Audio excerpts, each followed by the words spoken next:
Welcome back to Trojan Sports Now, and with softball season right around the corner, this week we decided to talk to the head coach of the softball team, Coach Melanie Davis. Coach, thanks for joining us here today. Thanks so much for having me. Well, Coach, first I'd like to give you congratulations for being inducted into the Alabama Amateur Softball Hall of Fame. How does that feel?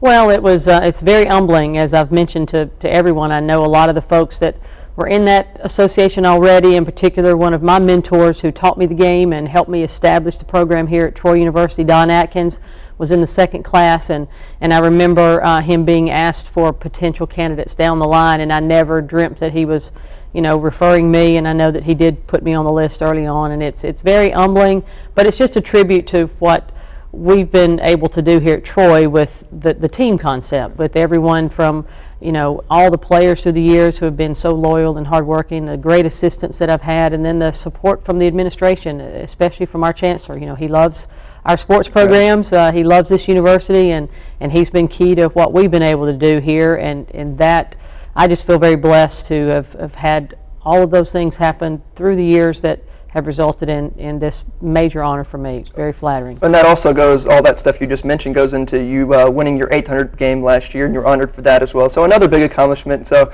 congratulations on all those things. But the season is right around the corner, coming up in 2 weeks from now. What are your thoughts on the team right now? Well, I've told this group of girls this, and I've had fond feelings towards every team that I've had here at Troy, but this group is really something special. We have a great group of young players, freshmen and sophomores that I think are really taking the program forward in the right direction, but we also have a junior and senior class that have a lot of talent. The senior class has been here. Most of them have been starters throughout their careers. We have 5 seniors in that class, and we were taking team photos yesterday, and we had one of the baseball championship ring, Coach Pierce's ring, had been used by the cameraman, and we had the ring out, setting our goals that this senior class, I'd really like for them to be able to take home a ring, to win a Sun Belt Conference title, and that's our goal. And I feel really good about this group. We need to stay healthy. We need to keep getting better, 1% better every day if possible, and I think we're going to really surprise some people in the league.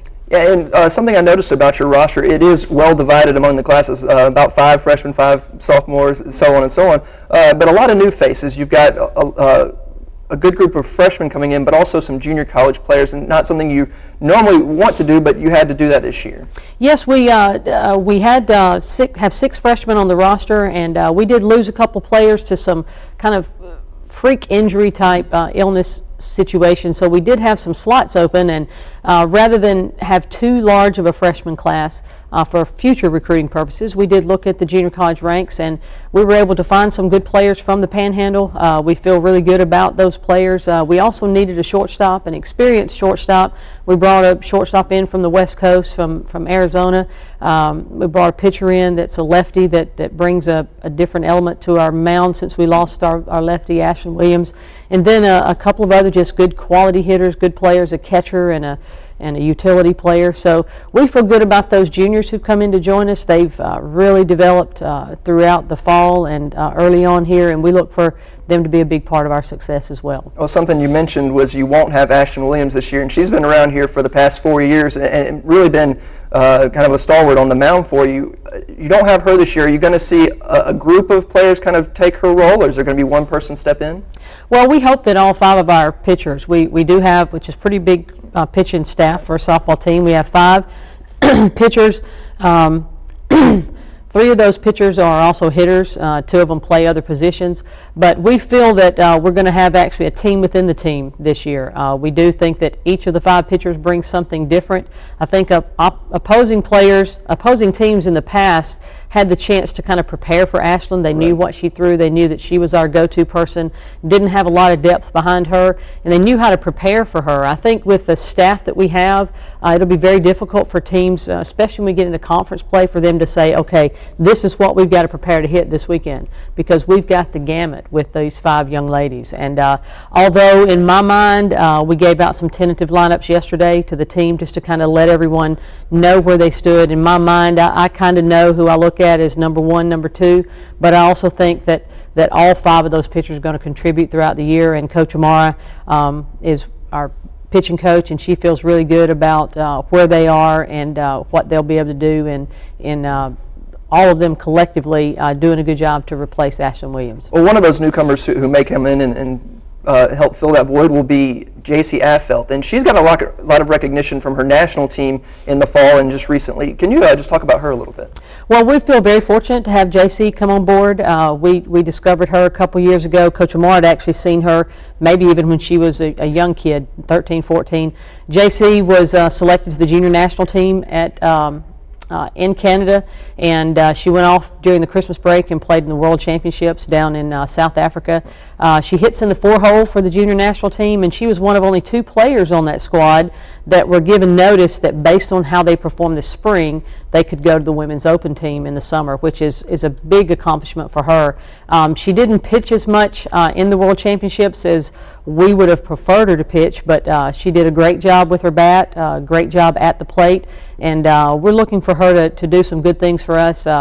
She has tremendous movement on the ball, is a very strong physical athlete, is a true competitor, and I would say that because of her national team experience, that she's probably the mental and experienced leader of the group. Although we do have the junior college pitcher, Michaela Hamilton, but Michaela had a back injury throughout the fall and didn't get to pitch very much for us, and so I think that set Michaela back. And I look at JC as being our probably our experienced go-to person right out of the chute. Now, will she also get to hit and pitch? We hope so. Right now, she is not getting to do all the work she'd like to because of a wrist problem that occurred during some of her training. But she is very capable of swinging the bat, and all the lineups that we have her put in there. But her top priority, we have to protect her arm. We have to protect her on the mound, and then if she's able to contribute with the bat, that's just icing on the cake. All right, Coach. Well, you've got a tough schedule going into this year. Last year you took a big trip out west, went to California. You don't do that this year, but you do have a lot of tough tournaments you're going to play in. Could you talk about some of those? Well, yes, we're going to 2 SEC tournaments. Excuse me, we travel to the Ole Miss tournament in Oxford, and then we also travel to the LSU tournament over in Baton Rouge. So that gives us a chance at 2 additional SEC opponents, excuse me, as well as the field of play that they'll draw at their tournaments. We also have 2 tournaments, one in Chattanooga, the University of Tennessee, Chattanooga, and the other one in Hammond, Louisiana, at Louisiana, southeastern Louisiana.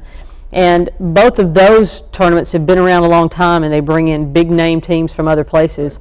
For instance, we get to play Kansas our first weekend, our first day of the season actually, and we lost to them in extra innings out on the West Coast last year. And we really felt like we let that one get away, let them rally and beat us in extra innings, and we want to, avenge that loss. Also, we up in the Chattanooga tournament, we also have some tough teams that we're going to be playing. We finish off with Purdue up there, which has always been a successful program. At our own tournament here in Troy, we do have a big field of teams coming in that first opening weekend, and we have the University of Missouri coming to Troy, and they were at the Women's College World Series last year, and in the first preseason poll, they're ranked number 6. So they'll definitely provide a big challenge for us as well. So we have a challenging schedule, but to be the best, you have to beat the best, and you don't beat them if you don't have them on the schedule. So hopefully we'll step up to those challenges. Well, and you've also got the normal Sun Belt schedule, and that all really starts off with Louisiana Lafayette. They dominate the league, but you've got to go for them, right? And go at them. Oh, absolutely. They're coming to us this year, and in the preseason poll, they're ranked at number 23, and that's good for our league for them to be ranked there. And they'll always provide a big challenge, but we're glad to have them on our field, and we're just looking forward to taking each of those conference opponents one at a time, and this should be an interesting year in Sun Belt softball, I think. And then a couple more big home games. You've got Auburn and Florida State, I believe, coming into the softball complex, so those are always big games. Absolutely. Last year we had Alabama come to town, and we had probably 1,800 folks out for that game. This year, to have two, quote, named schools like Auburn and Florida State back on the schedule, those will give us a great opportunity to get the fans out to see their Trojans compete against those big regional schools, and hopefully do them proud and knock one or both of them off. That's certainly our goal, and we're really excited about having them on our schedule. But the season starts February 10th, and that's at Southeast Louisiana? Yes. Okay. Yes, and it does. Then the opening here at home is when? February the 18th. Okay. That would be 1 week later. We open up on Friday night at 7 o'clock against the University of Missouri, and then play all weekend. I know it's a big weekend in Troy. We have baseball in town, softball in town, and then the final games at Trojan Arena for men's, women's basketball. So it'll be a big weekend for us. Hopefully we'll dial up some good weather, and it'll be a great weekend for folks to support the Trojans in all types of venues. Yeah, all types of games and lots of action for everybody to see. Well, Coach, good luck on the upcoming season, and hopefully we'll see you perform well throughout the year. Hey, and one thing I'd like to mention this upcoming Sunday, I know it's Super Bowl Sunday, everyone has that on their mind, but we do have Baseball and Softball Appreciation Day out at the baseball complex from 2 to 4 o'clock. It'd be a nice thing to do, bring the kids out for autographs, posters, meet the teams. I know that Coach Pierce would appreciate it, and so would I, and then everybody can take off and pull for the Giants and our 3 Trojans who are going to win a Super Bowl ring for the Troy athletics family. And where is that Appreciation Day at? At the Trojan baseball field. Okay. All right, Coach, well, thank you for joining us here today. Thank you. All right, stay tuned for what's coming up this week in Troy sports.